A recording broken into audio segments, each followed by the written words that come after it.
I probably shouldn't be the person explaining why people are spending Tesla money to hit golf balls in their basement. I still think a putting green is just really short grass, and once asked if you need special insurance for a golf cart. But I discovered something that completely changed how I think about fake versus real experiences.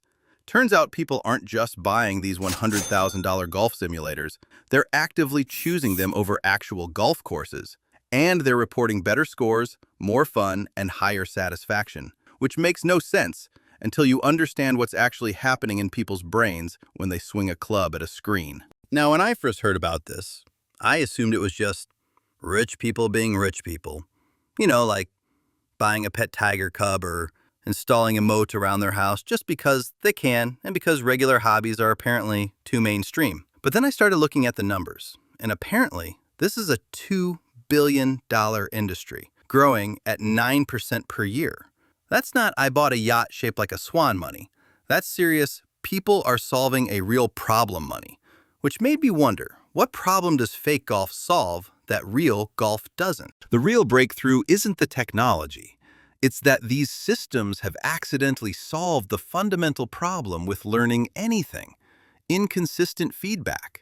In real golf, you can hit a perfect shot that gets ruined by wind, or hit a terrible shot that gets lucky. Your brain can't learn from that.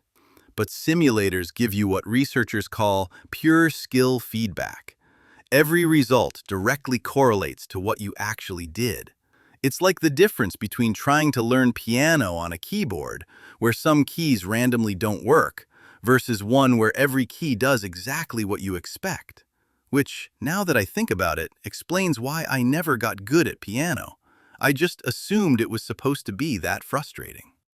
Now, wait a second. The technology industry figured out something the golf industry never did?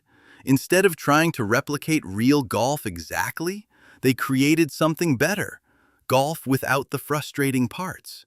You still have to hit good shots, but now your good shots actually work, which is apparently a revolutionary concept. This is the beginning of a fundamental shift where people choose optimized virtual experiences over unpredictable real ones, and they're willing to pay the equivalent of adopting and raising a baby elephant for the privilege.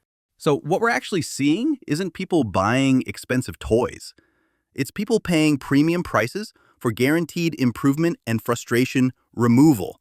These aren't golf simulators, they're getting better at golf simulators. And apparently this psychology applies way beyond golf. People are starting to prefer virtual fitness classes over gyms, online learning over traditional classes, and controlled virtual experiences over unpredictable real ones across all kinds of activities.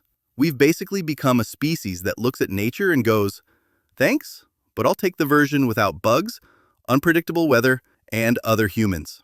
The golf simulator boom is actually an early indicator of how we're going to approach learning and recreation in the future. Eliminate the frustrating variables, maximize the improvement feedback, and charge premium prices for guaranteed results, rather than unpredictable experiences. So there you have it. $100,000 basement golf, explained by someone who thought par was just something you did with cheese, and once asked if golf balls expire. Turns out people aren't paying for fake golf, they're paying for real improvement without real frustration. They want the satisfaction of getting better at something without dealing with wind, weather, slow players, and sand traps that seem to have personal vendettas. If you want more "why are people spending ridiculous money on this" topics, explained by someone who definitely doesn't understand luxury purchases and wants comparison shop for the cheapest possible golf balls, hit subscribe. And maybe ask yourself what parts of your life you'd pay extra to optimize.